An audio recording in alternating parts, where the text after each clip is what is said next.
So, welcome sa A few moments later. Rita Hontivero.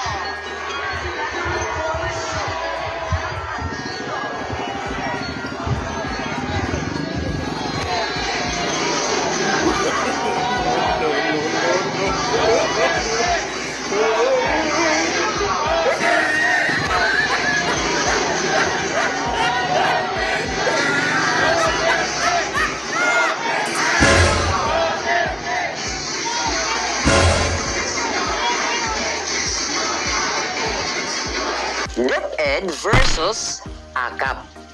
Ang DepEd o Department of Education, binawasan ang budget. Samantala ang AKAP o ang Ayuda sa Kapos ang Kita program, tinaasan ang budget.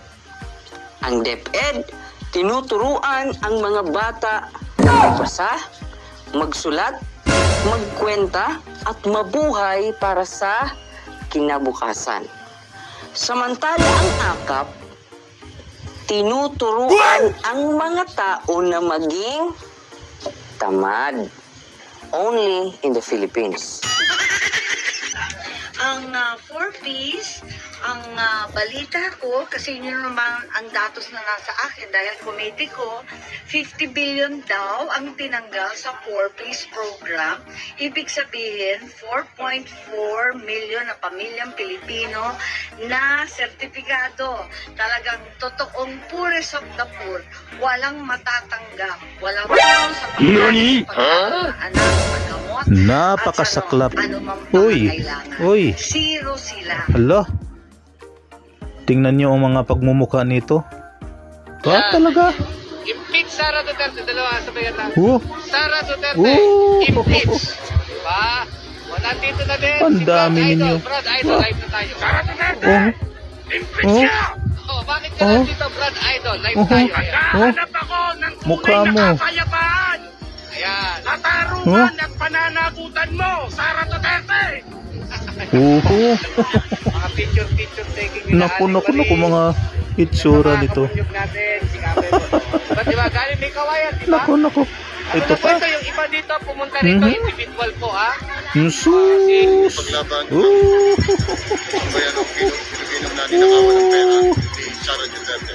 Sara Duterte, impeach. Salamat yun. Ito yung mga taga-Pampanga, Pataas, nauna na. Live tayo, bakit tayo nandito, Kabunyog, Wilma? Nakaka-impeach si Sara Duterte. Mukha. Yan, yun po, ha? Live po tayo, Sir, bakit po tayo nandito? Naka-live po. Wala pa yung si Sara. Yan. Jesus. Walang kumilit, walang bayad, Naku. condiments, and sa PPM po. Naku. Ito na, live tayo, Aling Marie. Bayan, ang tao ay punong-puno na. At ngayon, lumad-labad na. Salamat po. Sabi ni Aling Marie, hindi tayo binabayaran dito. Ang dami daw nilang bangag dito, 3,000. So yan po, ang dami ng tao, ang dami na. Siguro mga 3,000 na to, 3,000.